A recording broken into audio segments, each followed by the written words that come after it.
Tavach, everybody. Shavua Tov. A new week, new wonderful things to share. Let's share. This afternoon, my grandchildren were putting on a performance. My granddaughters, 3 of them, in Beis Rivki here in Montreal, putting on a performance. Let's take a brief view of it.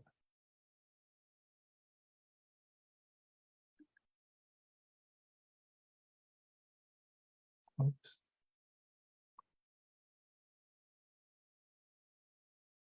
See picture in front? Did it come through? Yeah? Only Rogers offers Canada's fastest fiber-powered internet.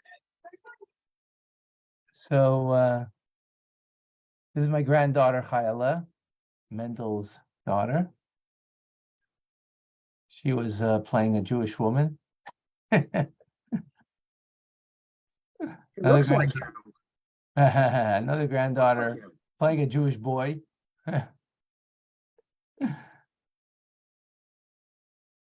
Here she is again.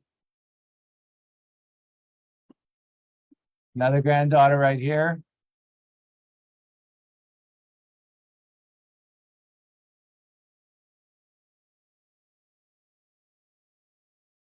Singing a melody. Here's my granddaughter again, right over here.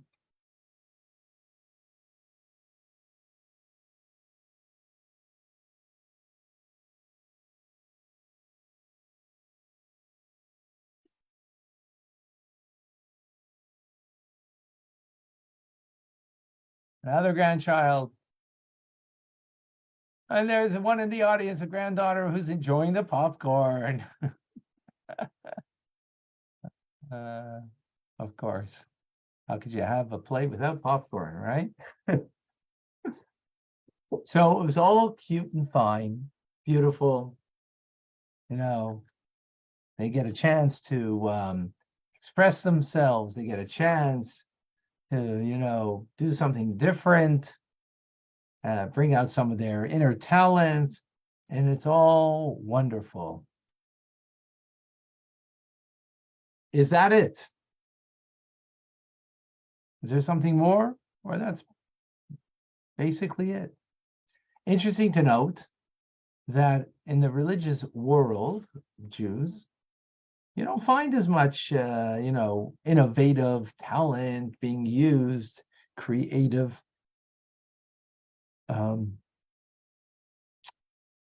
talents in performance, whether it be in music, whether it be in a play, even though there is over here.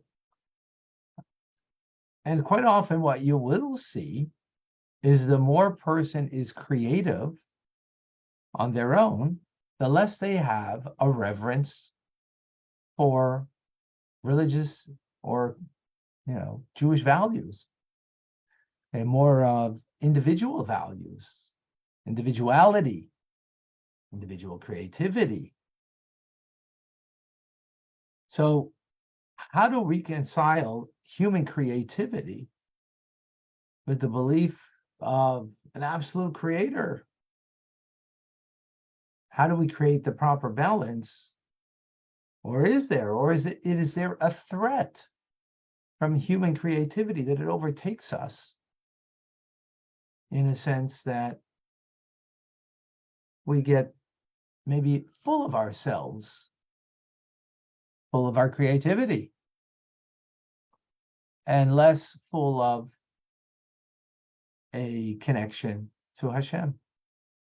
So, bearing that in mind, let's look at this week's Parsha.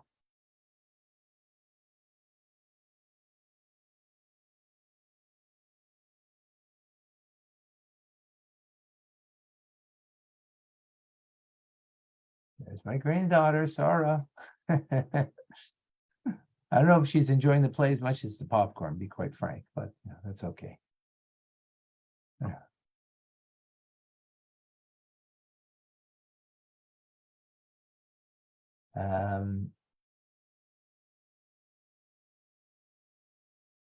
All right.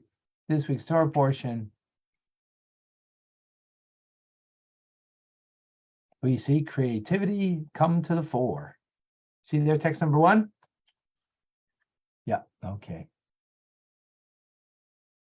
says, and Moses said to the children of Israel, see, God has called by the name of Bezalel, the son of Uri, son of Hur, the tribe of Yehudah, and he has filled them with the Spirit of God and wisdom and understanding and knowledge and all manner of workmanship, and to devise skillful works, to work in gold and in silver and in brass, and in cutting of the stones for the setting and the carving of the wood, to work in all manner of skillful workmanship.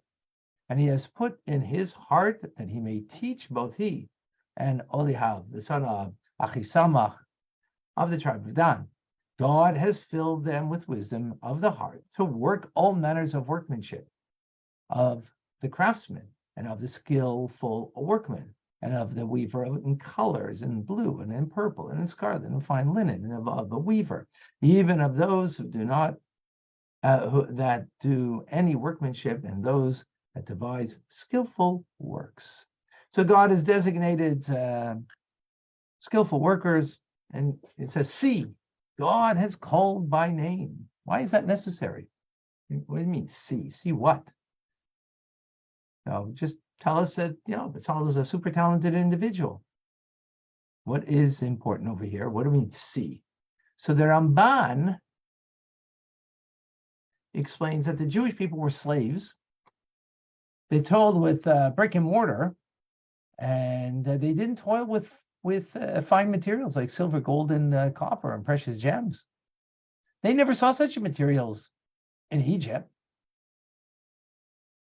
So how is it that they were able to deal with it? Well, it was miraculously found among them those who mastered these qualities that were necessary, right?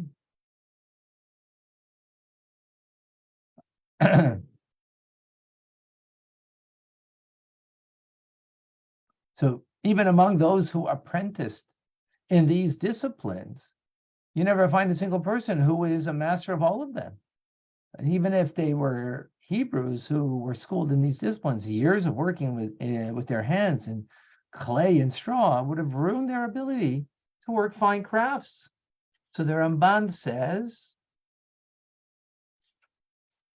that, furthermore, Bezalel was extraordinarily wise to understand the secrets of the tabernacle and its vessels, to grasp the reason for each one, and to do what they symbolically refer. Therefore, God told Moshe to appreciate this miracle. That's what he says, see, look, see, like to emphasize this miracle, and to know that he had bestowed Bezalel with the Spirit of God so that he would understand how to build the tabernacle in the desert for his glory. So we see clearly, it wasn't an inborn talent, and even if there was an inborn talent, that talent would have been lost after 86 years of harsh slavery. If you don't hone a talent, you lose it. So miraculously, the talent is given. But what's important over here is the talent is given in order to beautify the beautiful tabernacle temple of Hashem with great creativity and artistry. Another instance of creativity in the Mishkan is we see with the women, that it says all the women whose hearts inspired them with wisdom spun the goats. Rashi explains, what do you mean spun the goats? Well, we learned actually today in Chumash Rashi.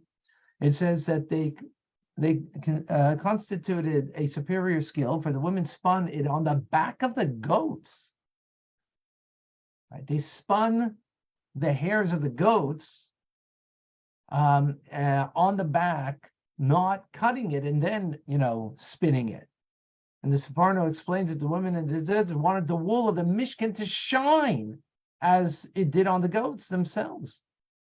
So they, on their own, decided to beautify the home of God, to do it in such a manner. As the Separno explains, text number 5, they spun the wool while it remained on the bodies of the goats, as the sages explained, to maintain its full luster.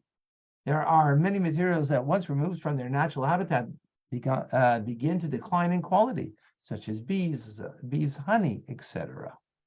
So all of this is artistic work that is done to beautify God's home, the Mishkan, a temple for God.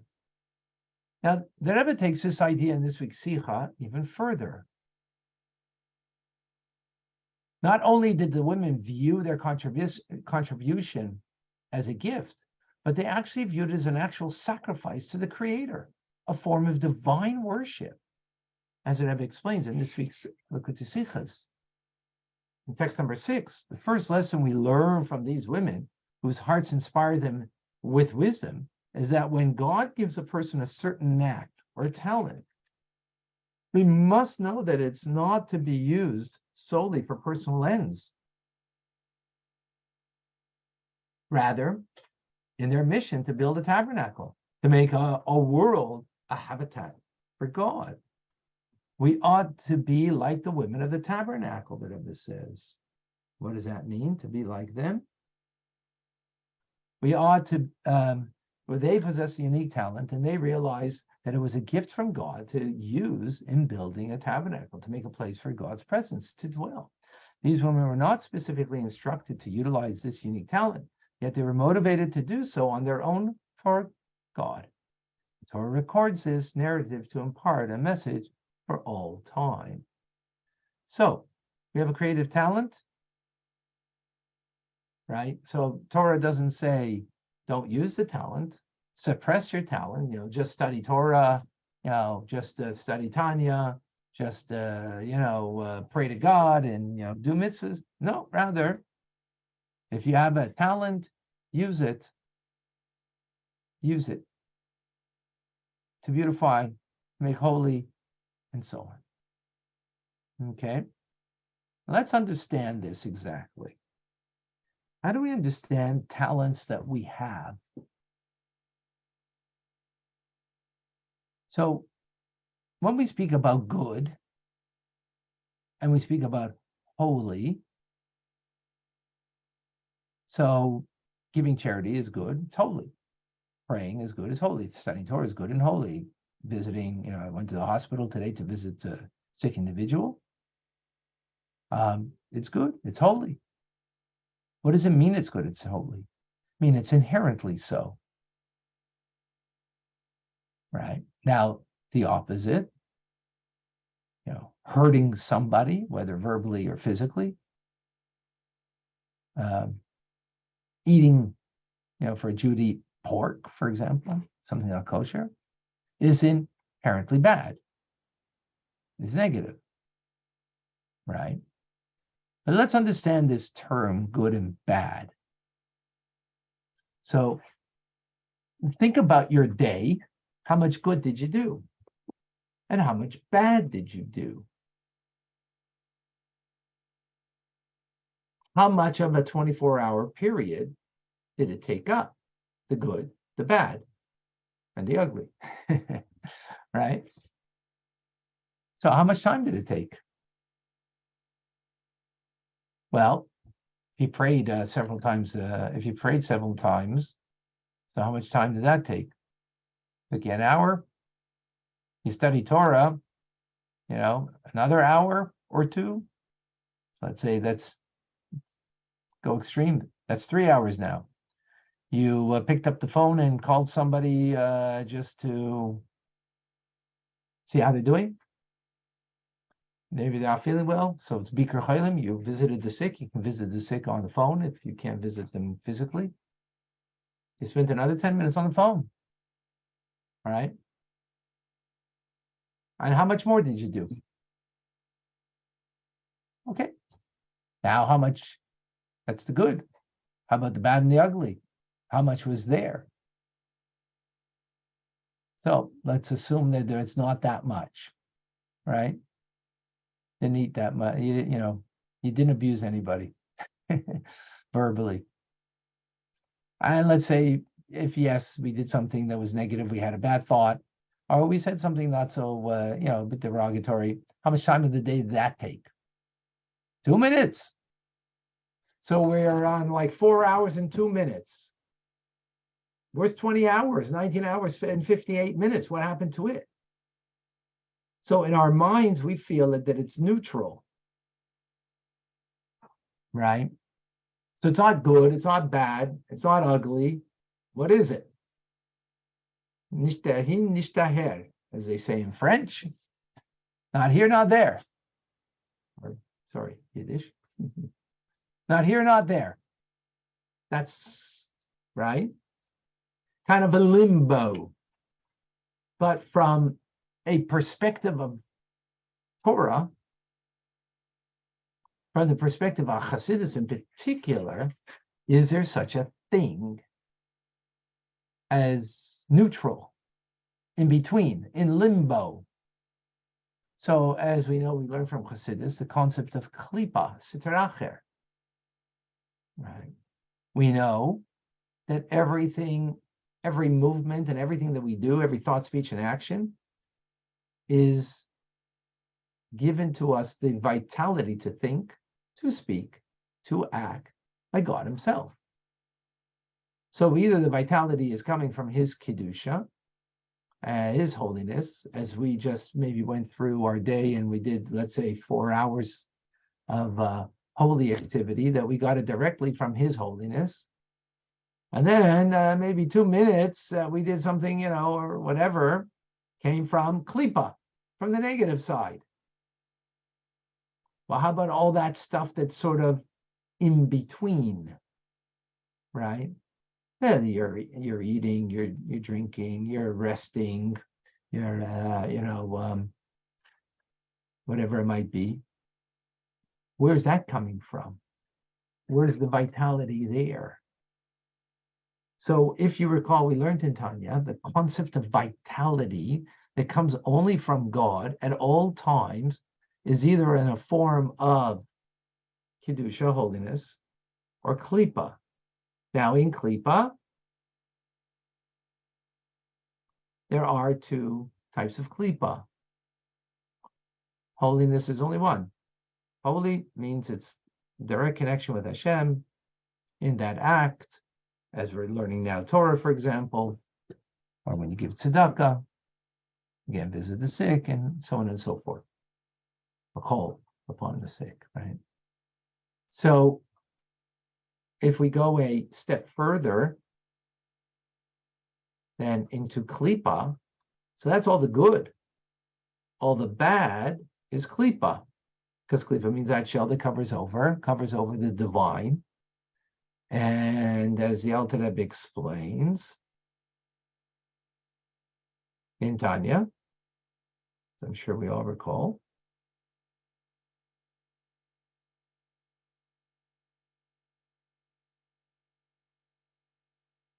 Alter Rebbe says in chapter 8 of Tanya, klipa includes any deed under the sun that is all vanity and an affliction of the spirit, as well as all words and thoughts that are not directed toward godly service. Thus is the meaning of the Kabbalistic term sitra acher, literally the other side, not on the side of holiness. The side of holiness is exclusively what manifests God's presence. Now, God is only manifest in that which is surrendered to him, right? Which is in accordance to his will, what he wants, what he needs of us. Anything, however, that does not surrender itself to God, but considers itself as an independent actor, does not receive its life from God's engaged and wholly animating energy. Rather, you get life, but not from there. Where you get it from?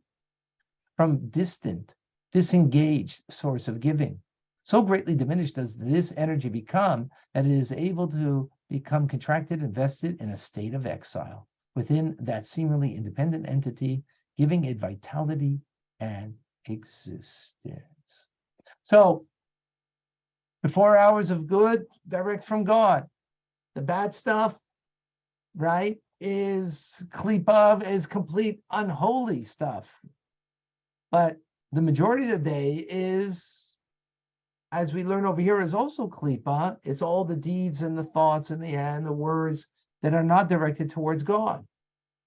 They're the other side. There's either directed towards holiness, which means if it's directed towards God, so therefore it manifests, manifests godliness in the individual, And if it's not surrendered, then it's like an independent actor that receives its vitality, not from an engaged holy place, but a disengaged, distant, an energy from God that is in a state of exile. That's where the vitality comes from, which most of our day, that's where our vitality is coming from. The eating and the drinking and the things that we do, right? That are, not outright bad things like saying something nasty to a person, right? Or thinking something really negative about a loved one. That's real klipa. That's completely unholy klipa. But this is a klipa that is a mid-ground. It has a potential for good, but when it wasn't used in that direction, then it is a negative force. It's a negative force. As the Alter Rebbe explains further in Tanya, there are levels of klipa that serves an intermediary between utter evil and the realm of holiness. Sometimes they can be included in pure evil, and sometimes they're elevated and induced into a holy space. For example, when one eats fatty beef and drinks spiced wine, not for personal pleasure, but to open the mind for the service of God and the study of His Torah. Like me, I have a coffee in the morning, so my mind could be a little more attentive, and in particular through my davening, and even in teaching. As Rabbi said, wine and fragrance make my mind more receptive. Likewise, when one eats meat and drinks wine to fulfill their obligation to enjoy Shabbos and festivals, right? There's a mitzvah to enjoy the holiday, enjoy Shabbos. So you eat that in order to fulfill that mitzvah. In these instances, the life force of the meat and the wine, which flows from klipas noiga, is extracted and elevated to a godlike an offering. So it becomes now holy, that eating and drinking, because it's being elevated for a greater purpose. A similar thing happens when one uses humor to sharpen the mind and gladden the heart for divine service and Torah study, which require joy. For example, Rabbi would do this by making humorous remarks to his students before they would study, bringing them to good cheer and thus making them more receptive to the subsequent lesson. Right? So sometimes a good joke, if it's a joke just to make you look good or just to, whatever, to feel good, so then that's klipa. But if it's a good joke that is uplifting and now puts a person in a more receptive mood, they're more joyous. So now they can, receive the lesson and be much more open to the teachings. By contrast, one who eats meat gluttonously and imbibes wine to satisfy the desires of the body and the animal soul causes the life force of the meat and the wine to be ingested, to be temporarily absorbed within utter evil, negativity. So if it's done just for the pure pleasure, then it becomes a negative force. If it's done in order to elevate it and use it for a higher purpose, then it becomes pure. It becomes pure.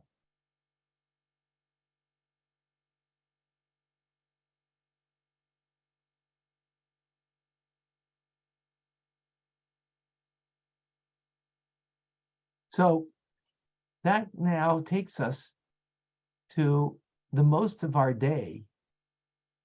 And as the Rebbe explains in the Sikha, the ideal mode of serving God is that it should be able to sense the divine within the business you conduct and within your field of mundane employment. This requires more than engaging in labor or commerce for the sake of heaven, which leads to a spiritual goal to otherwise mundane activities. Rather, beyond that, you should strive to sanctify the mundane activities themselves.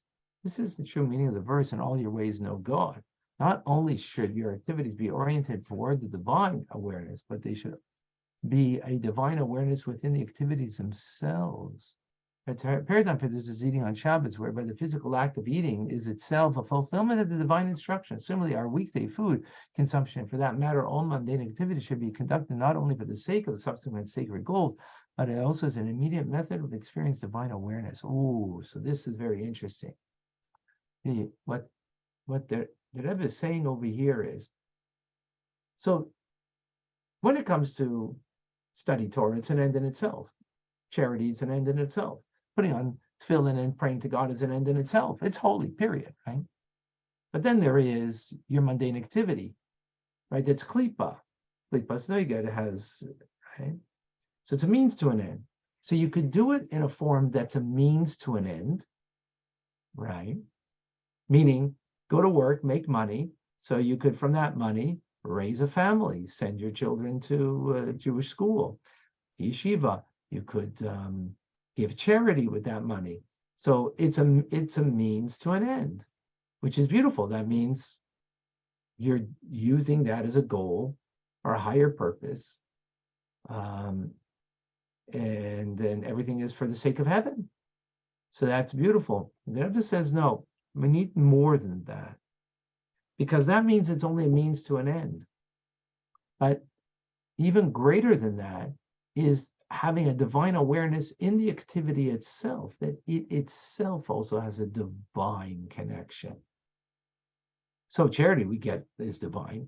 Torah study right now we get that's divine. I mean, we're privy to the divine wisdom of God. So that we get. But my business engagement, right? My engagement in,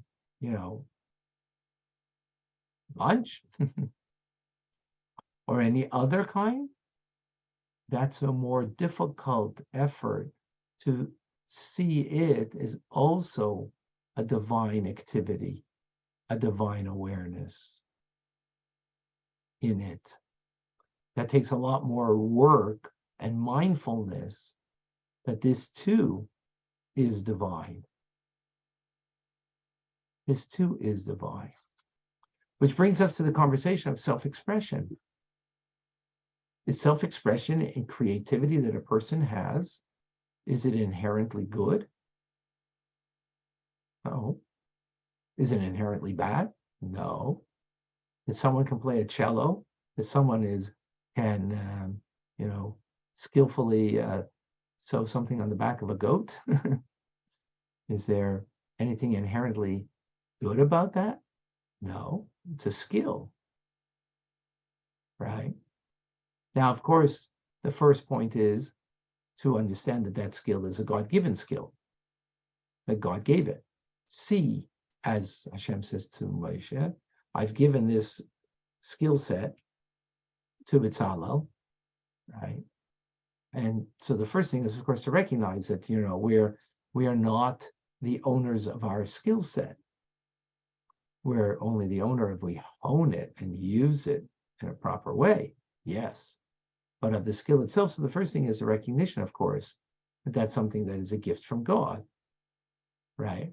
But just the gift of God, now it could be, well, from here I'm just going to use it for my own sake. No, that's not sufficient. That makes it klipa still. Just an awareness that it's a gift from God, as many a soccer player recognizes the great gift that they have, that it is a God-given gift, right? I don't know how many football players recognize that, or hockey players. I'm questioning that, but it seems like soccer players maybe more. I'm not certain. In any case, whatever. But that still means it's klipa, right? Because it's not being channeled for a higher purpose. It's recognizing that it's a gift from God, but it's not being channeled for a higher purpose. If it's being channeled for a higher purpose, then that's wonderful, right? If it's but that's not even sufficient, as the Rebbe says, is that in the activity itself, that the activity itself brings us an awareness of God. in the activity. And that is an accomplishment. That is an accomplishment.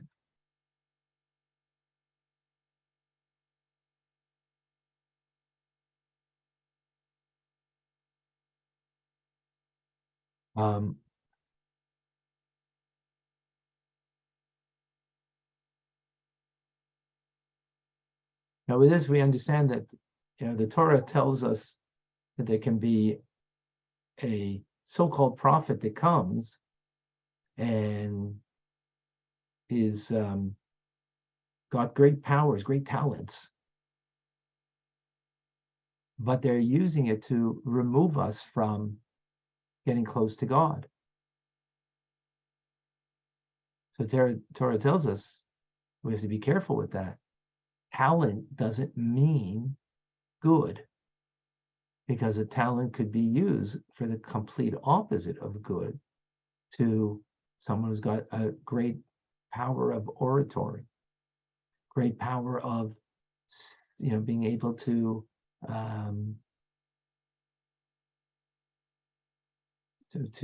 see and sense the future.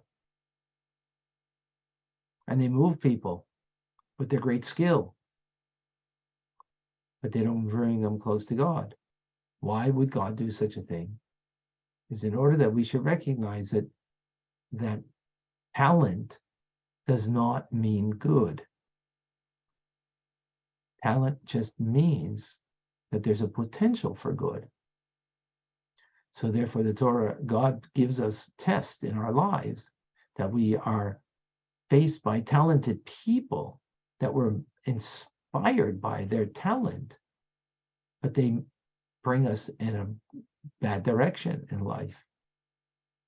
That's just to bring us the first awakening, is that talent is not inherently valuable or good. It's a means to a higher goal.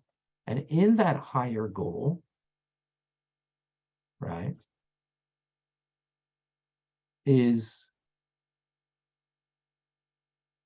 the first point is to use it to beautify the things that are inherently beautiful. Like a synagogue is holy. So just like as the Jews in this week's Parsha are commanded to bring gold, silver, and copper, and all of the 15 different items in order to what? Build a home for God. So you have a talent, use it to build a beautiful home for God. Which that we get, that we understand. That's clear, right?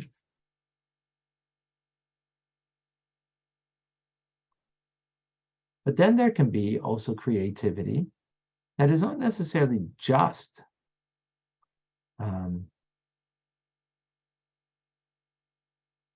for God's home, but we can also channel those talents, those creativity, those things in life that are beautiful, that they help us to refresh like a tired mind. If you recall earlier, the Alter Rebbe quoted from Rava, right, that he had beef and a fine fragrance of wine to expand the mind. Or as I gave the example, that sometimes you're tired and you have a coffee, right, to open up the mind, to allow you to. So all of that is not used for the holy temple, right? Those things, but it's used in a manner that gives us an expansion of ourselves, of the exhausted self. And then there is ultimately is to be able to come and see that creativity itself is acting like God. It's godlike by being creative. and recognizing that you are using the talents that God not just gave you and recognizing it, but being godlike. God is the ultimate creative force, right? So when we understand that we have the talents from God and we're exemplifying God in those creative talents to be like him, that brings us a connection to him and an awareness of him in the activity itself. So the activity itself is a means to actually coming closer to Hashem. So we always think, Torah and mitzvahs is the way we're going to get closer to God. But in fact, it could be through the artistic, creativity that we have, that it too, not it too, but it too is the purpose of it ultimately is to bring that closeness to Hashem for ourselves and, of course, for others.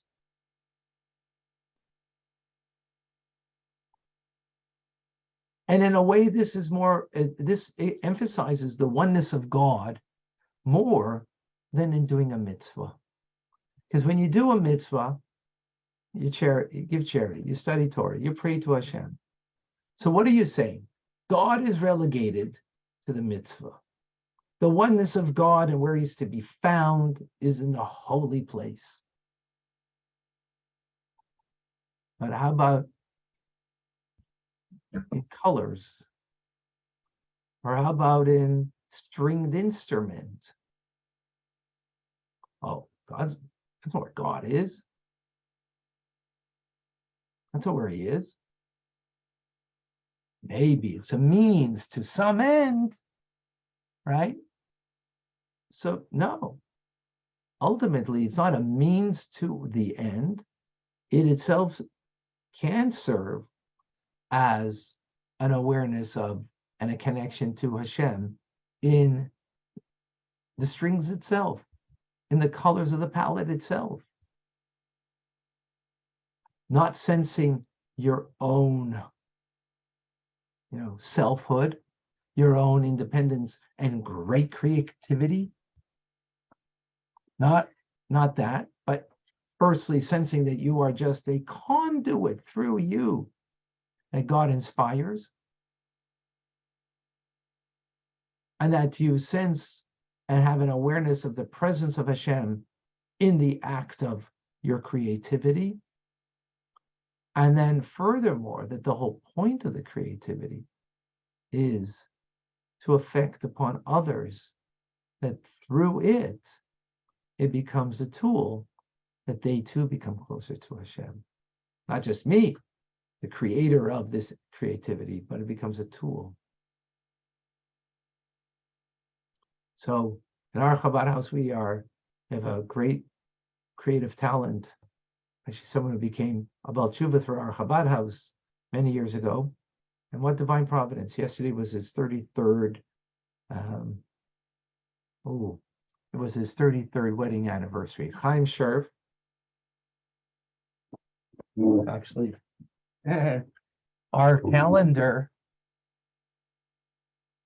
is Chaim Sherv paintings. What divine providence. Second year in a row. These are all paintings of his. So he came by the Rebbe and he gave a painting. He gave the Rebbe a painting of the Rebbe. And I was there because I brought him to the Rebbe. And the Rebbe looks at the painting. He smiles. But I have the original. The Rebbe says to me, everybody, there's a painter, Baruch Nachshon. Let me just take up over here. Hold on 1 second.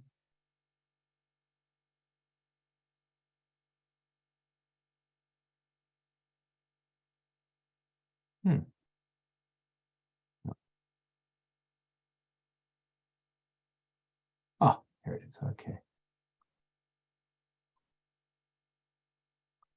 What divine providence? Here's my story, this week's story, Baruch Nachshon. I can't believe the divine, you see, it's before you see it, folks?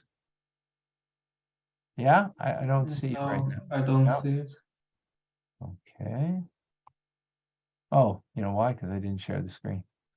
Obviously, you didn't see it. If you don't share, you don't see. Now we see. It's there, my story? Yes. It is?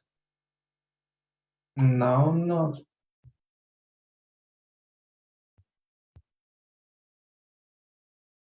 I'm confused.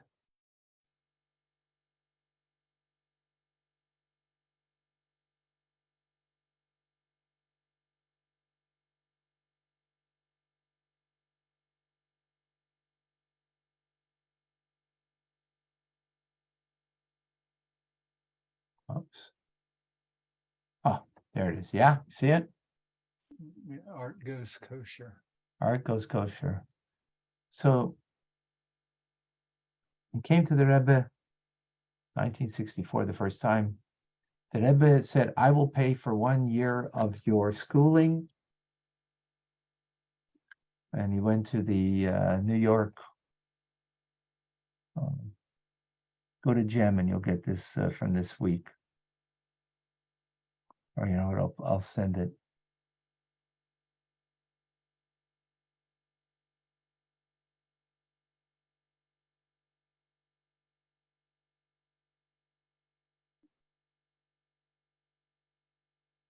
So the Rebbe says that I want through you that you will make kosher everything that wasn't kosher about artistic work. From all the many generations have passed, with the capacity to create art in a kosher way has not yet been rectified. You will be able to do it, he says, the Rebbe says to him. And he pays for him for a year's study at the Julian Fine Arts Institute in New York. He says, just make sure you do not learn anything about history, just the technique on how to paint. And he paid for him. And then later on, several years later, remember when this happened, he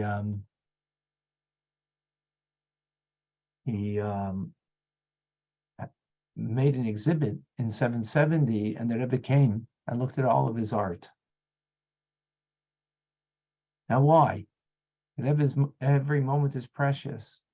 Another mitzvah that could be done is because the artistic talent that a person has is, yes, recognize that it's God-given, and not only that it's being used for the sake of higher purpose, right, which is a means to an end, but ultimately that there's a connection to Hashem, an awareness of Hashem in the activity itself. That you don't feel that you're outside of the realm of God's presence, because that's klipa, that's sitra acher. And God isn't limited that he is only to be connected to through the direct mitzvah that he commands us, but when he doesn't even command us, but it's our desire to connect to him. And as the women, why did they sew it off the back of the goats? Because it would just be a much more beautiful gift for God. So with the mindfulness of doing it as a gift to Hashem, to an awareness of Hashem, that God is to be found there, that is unique. And the Rebbe wanted that very much, that it should, that realization. So whether it was the artistic talent of Baruch Nachshon, or my friend Chaim Sherv, or if it was even a professor at university that, had a talent that it should be used because God is to be found everywhere. Of course, in a place we're not allowed to, is a different story. But in a place that could be elevated, that's what we need to do. L'chaim. Good tavach, everybody. Thanks, Rabbi Frank. Thank you. Thank you, folks. God bless you all. Thank you. Be well. Thank you, Rav. God bless. Shabbat tov. PRC on Thursday. Okay. Thank Okay, you. not tonight. Thank Bye-bye. you.